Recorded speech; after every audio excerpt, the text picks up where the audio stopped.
Welcome, everybody, to Taking Control, the ADHD podcast. I'm Pete Wright, and that right there is Nikki Kinzer. Hello, Pete Wright. How you feeling? Hello. You feeling good? Feeling great, Why, yes. why is that? Why are you feeling so good? It's ADHD Awareness Month. Yay! Yay, go ADHD. I am aware of you. It's time to Every bring awareness. stinking day, I'm aware of you. I know, right? Yeah. Raise your head every day off that pillow, ADHD. Come sit time for another day. Sit on my stinking shoulder. Well, that is not a good way to start this podcast, right? I take that back. I take that. I should not say it that way because ADHD offers us, as we know, some fantastic superhero abilities. What exactly do we look to get out of ADHD Awareness Month? Okay, well, this is going to be a good podcast because we're going to talk about a lot of things. And when I was writing out some notes, I wrote my first sentence was, my intention for this show is to bring some attention to ADHD. And I thought that was kind of funny. I like it. I like that. It's like a little alliterative kind of play.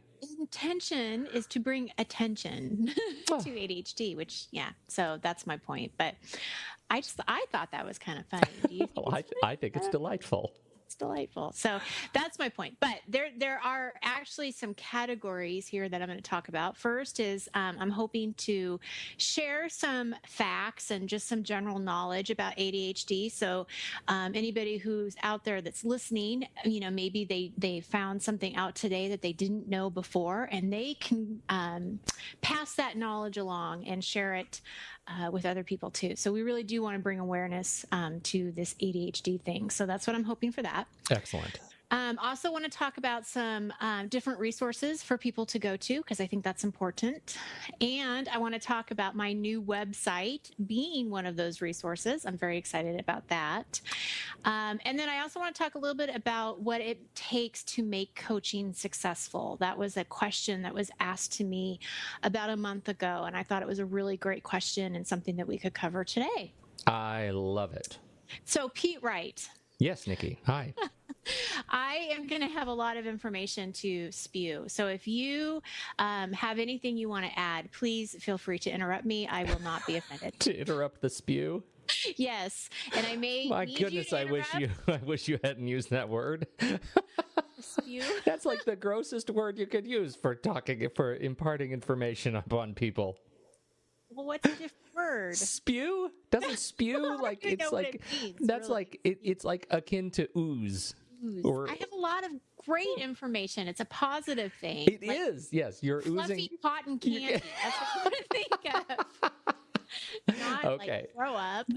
That's what I was trying. I didn't want to go there, but you opened the door. Okay, please let us begin. How I envisioned this. This is why people show up, I'm sure. Tell us where would you like to start? Go ahead. I will not interrupt yet. Well, no, you can though, because I'm probably going to need to drink a water here at some point. All right. Or whatever's in that cup. I don't know. Anyway, okay. On track. What is ADHD? That's what I'm going to talk about first. Is just some few facts around ADHD, and the definition that I'm going to use is actually from the book "You Mean I'm Not Lazy, Stupid, or Crazy?" ? I found their definition to be very simple and easy to read, and that's why I chose that one. What they say is it is a disorder of the central nervous system characterized by disturbances in the areas of attention, impulsiveness, and hyperactivity. Any surprise there? Well, not yet. Okay. Now, you may have also heard this term called executive functioning, which I know, Pete, you actually know a lot about. One of my very favorites. Yes, and Ari Tuckman writes a lot about these executive functions in his book, More Attention, Less Deficit. And he also has this really fantastic workbook, which is also a great resource for folks, that's called Understand Your Brain, Get More Done. And what he goes on to explain what these executive functions are is that in ADHD, it's more than just focus and hyperactivity, but it's also how ADHD processes information. And that's these set of skills that are these executive functions. And so they basically are categorized into 4 different sections: planning, organization, working memory, and self-regulation. So these are just a brief overview of what these 4 things are, just to help you maybe understand a little bit more about ADHD and what these executive functions mean to ADHD. Planning is that sort of breaking projects down. It's very difficult sometimes for somebody with ADHD to look far into the future. They tend to just see what's happening now. They can be more black and white thinkers. Decision making can become an issue. And so all of these kinds of things can potentially affect how you plan, right? So that's a set skill that is holding that could be holding you back. Oh, absolutely. Organization is not going to come to any surprise that is a skill set that ADHD can find difficult, and it's certainly one of the reasons why I got into ADHD coaching. Is as a professional organizer, I saw this so often that the majority of my clients did have ADHD. They want to be organized, but it's just a struggle for them. And sometimes it's because they may make their systems too difficult. They forget, the homes that they actually assigned for certain things. It can be hard to make decisions of what's important, what to let go of, what to keep. And all of these type of things are going to make organization difficult. Then we've got this working memory thing, which is this short-term memory. And one of the best examples I can give on this is if you're being told to get something from the grocery store and you have 4 items, but you come back with 2 of them and probably a whole lot of other stuff, but you don't come back with the 4 items that were asked of you. It's not intentional. It's just that you somehow internally or externally got distracted and you forgot what all 4 items were. And so that's... I like to think I'm on top of things. I'm a student of ADHD. Yes. This happened to me last night. It did? Yes. I was sent to the grocery store for eggs, and I came back with hard apple cider. Take that for what? There's a message in there somewhere. I'm going to let you all figure out what that is. Working memory is a challenge. It was a rough, right, it was a rough day. It might be for you too, but you're not alone. Eat is having the same issue. Yes. So, yeah. And then this 4th category that he has under executive functions is self-regulation, which is that impulsiveness. We a lot of times you forget to pause, and it's really easy to become reactive in a situation. And those are the times where later on you kind of think, oh man, I wish I hadn't said that, or gosh, what was I thinking? Well, you weren't. You were being impulsive, and that's that self-regulation thing. So there is a lot we can talk about here. But again, my intention is not to bring it's just to bring attention to these things. But these resources that we have mentioned they are going to be in the show notes. And so you can definitely take a look at his book, and also the first book that I talked about. You mean I'm not crazy, or no, you mean I'm not lazy, stupid, or crazy. All 3 are really great resources. Can I? Okay. Let me ask you. I have a question. Please. Do you ever find working with people, and I'm this is a leading question because I've felt this before.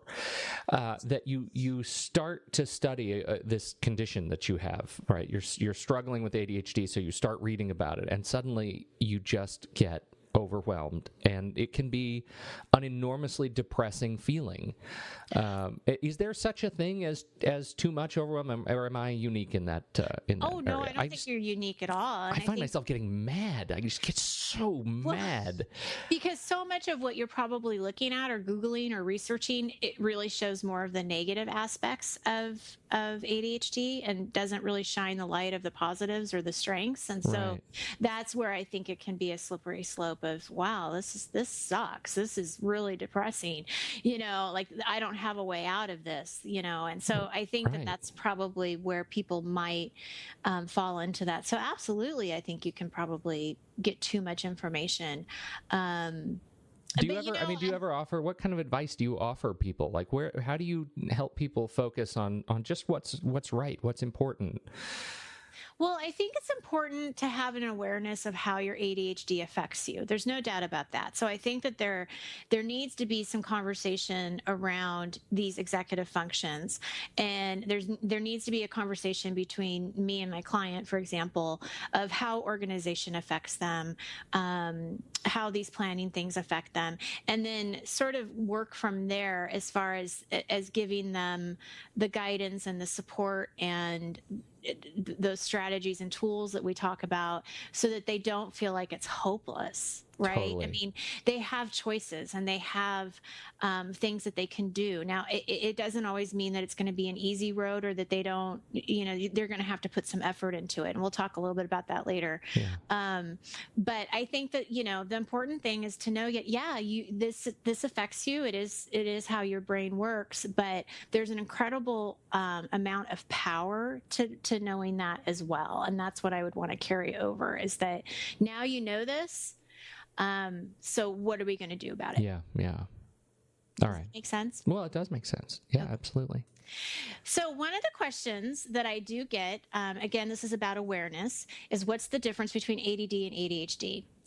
And the official medical term is ADHD, regardless if you have that H or not.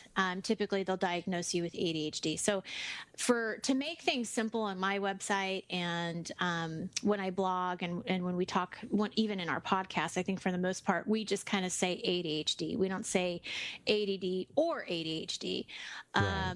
It kind of confuses things, but the main difference there is that hyperactivity component, and so to the degree that you have that. So if you have you're fidgeting a lot and you're real restless, then that H is going to probably fit into that ADHD for you. Mm-hmm. It's a lot more common for boys to have the H part than girls, and it's also the reason why girls and women so easily get misdiagnosed or don't get diagnosed with ADHD, is because they don't have the fidgeting and the hyperactivity, but the internal distractions are still very real for these women and these girls, Mm-hmm. and certainly can get in their way. And so it's important to kind of see that. So that's just kind of throwing some awareness out there for people.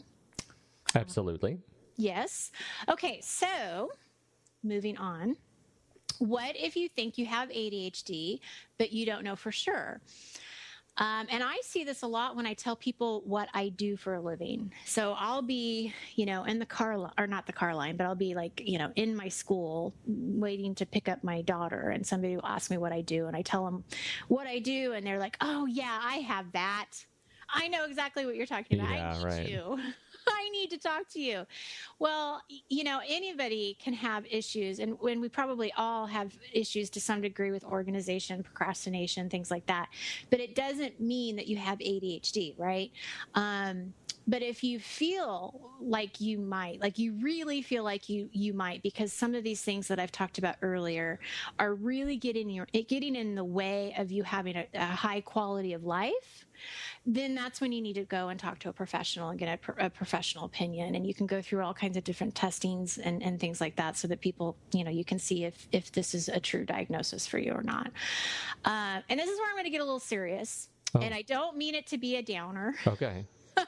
I want to put that back up front, just because I think that, again, that information is power. But it does become a very serious matter if you have ADHD, but you have not been diagnosed.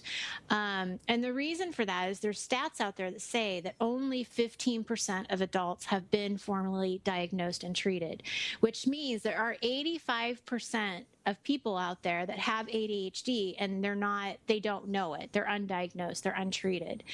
And if you look into further stats of what happens with folks with ADHD, especially if it's untreated, they're going to be more likely to have employment issues, like getting fired, quitting impulsively because they get mad at their boss, more likely to job hop. And these things could be happening, but they don't know why. They're more likely to earn less money. They're twice as likely to separate or divorce. So if you think about, the stats are already 50-50, and, for anybody without ADHD, and now you've even doubled that on top of it if you have ADHD. Yeesh.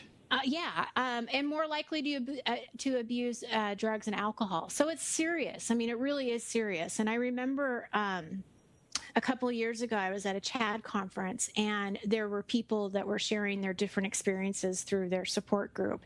And one of the facilitators said that there was an older woman who was in the corner of the room, and she was crying. So at the end of the meeting, he went over there to ask her if she was okay. And she just kind of looked at him and said, "I just wish I would have known. My life would have been so different." And I mean, that's exhausting. That's just... It is. And that's why I want to bring this up. It's not, these statistics are not to bring you down. The information that you find on the website, like what you had asked earlier, it's not to depress you or to make you feel like, oh my gosh, I'm doomed. It's not that at all. It's to let you know that the information is actually very empowering. And the more that you know about how your brain works, the more power you have to ensure that you can still live the life that you want to live and that you have choices. There are resources out there for you. When you run into folks, particularly because your work focuses on adults, and so when you run into folks who have not been formally diagnosed, what are some of the reasons that they haven't gone to just talk to somebody about it or kind of ask those questions? I recognize that if they've gone down the road of like drug and alcoholism, obviously there are other things that have supplanted what may be one of the root issues of their ADHD. But what in your experience is why people haven't gone in to talk to somebody?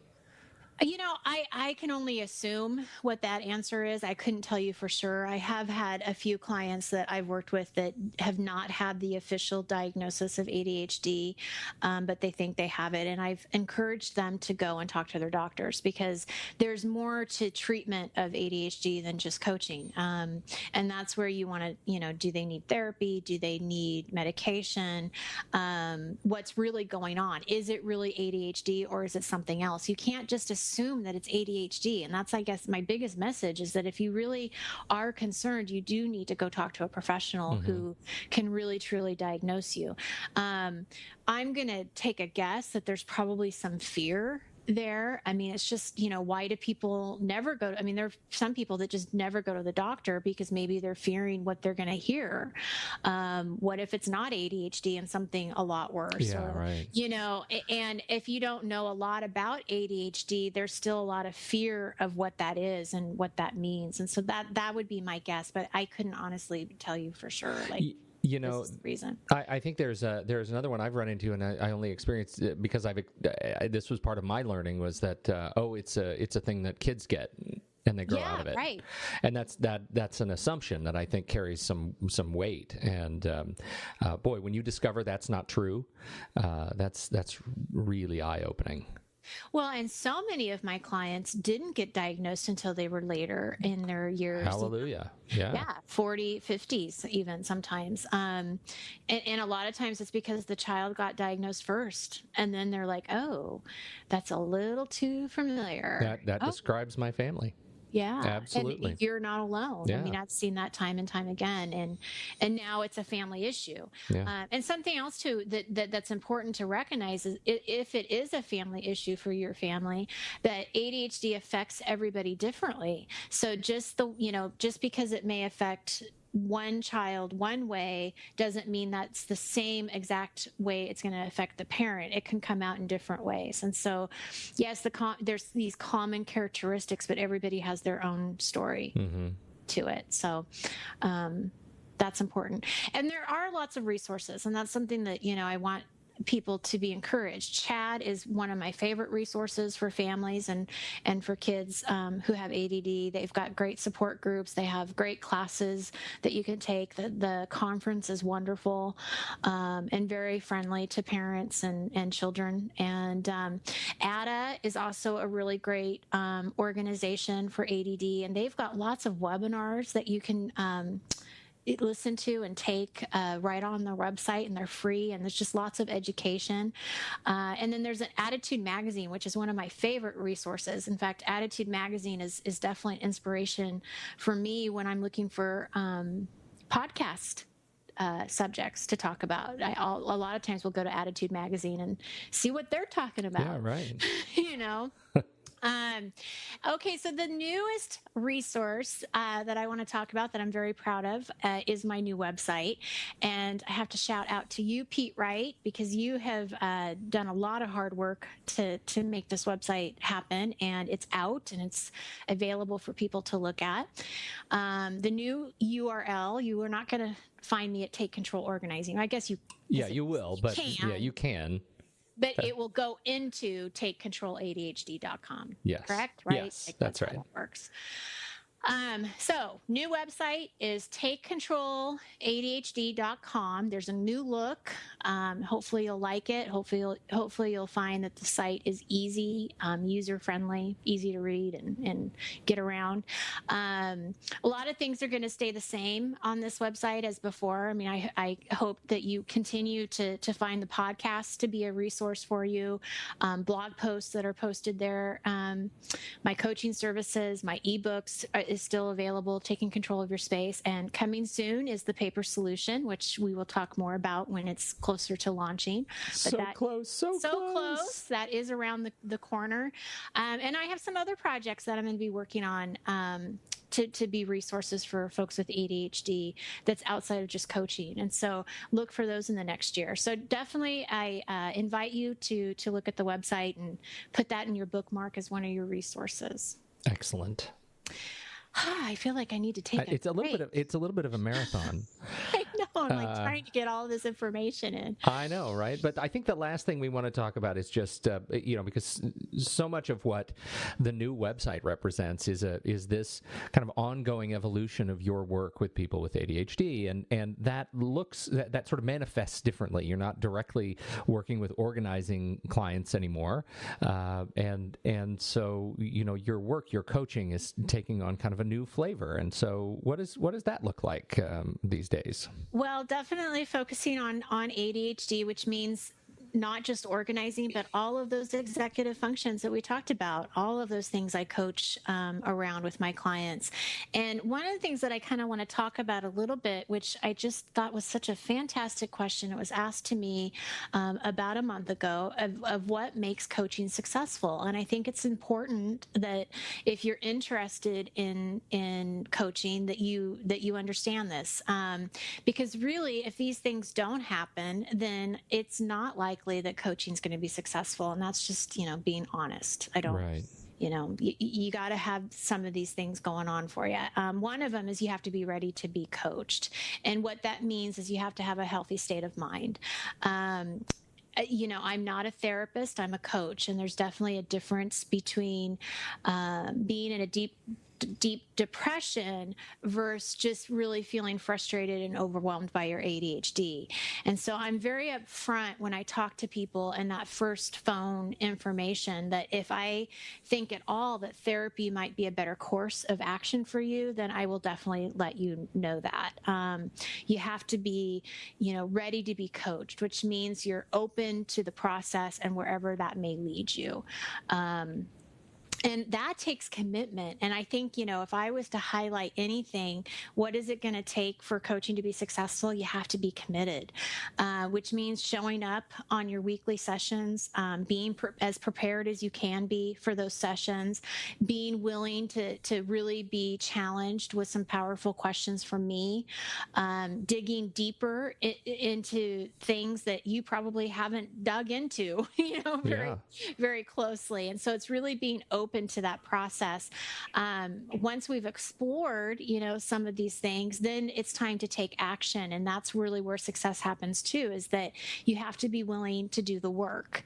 There's that expression of if you do the same thing over and over again, you're going to keep getting the same results. And so if you're going to go to coaching, if you're going to make that investment, then you have to be willing to try some new things, be open to some new strategies and some tactics. Don't be afraid to fail because, not everything works, but that's okay because we just keep going. I mean, we just keep trying to figure out what is going to work for you, and being open to those possibilities. And then I would say the last kind of key component of successful coaching is just being patient with yourself. Many of you have lived with these challenges your whole life, and so you can't expect them just to be gone overnight. We're building new habits. We're shifting ways that that we think about ourselves and our self-talk and all of these different things, all these executive functions, all this stuff takes time. And, so oftentimes I'll tell people, be patient, be kind to yourself. What you're doing here really matters. And it does deserve the time and attention that you're putting towards it. And it doesn't matter how long it takes for you, because it's worth it. You're worth it. And that's why coaching can be such a key component to managing ADHD. Well, and the success of your clients speaks to that. We're constantly hearing from folks just what, the importance that coaching plays in their lives. And this, it's a very powerful relationship. Absolutely. Yeah. Absolutely. Okay. You ready to breathe? I think so. I knew this was going to be a long one, but I'll tell you, I'm very passionate about this. Obviously, I wouldn't build a business around it if I wasn't. And it's important. This awareness is important. So I hope people enjoyed the show and maybe learned something new today. Well, I do too. Thank you, everybody, for listening. And, as ever, if you find that there are some things that connect with you about this show or Nikki's work, or you'd like to share, please share your comments either on Facebook or Twitter or Google+. It's all Take Control ADHD. At Google+, we have an official page now at Plus Take Control ADHD Coaching. Say that 10 times. I know. Google is... don't even get me started on the Google. This whole switch has been difficult. It's been a challenge. And Facebook is still sort of in limbo right now. It is in limbo. Well, we'll see. Hopefully by the time people listen to this, it will have been resolved. So, anyhow, so there are some things. But you can always find all of our various social platforms from the website at takecontroladhd.com. And we encourage you to visit there, look around, and see if there's some new resources there that you might like to partake in. So thanks for being a connection. Thanks for your kind comments, kind words. Find us on and subscribe for free in iTunes. You can just search for Take Control ADHD and you'll find us. And you can subscribe and leave some stars if you have some laying around. We appreciate it. Thanks so much, everybody. On behalf of Nikki Kinzer, I'm Pete Wright. We'll catch you next week on Taking Control, the ADHD podcast.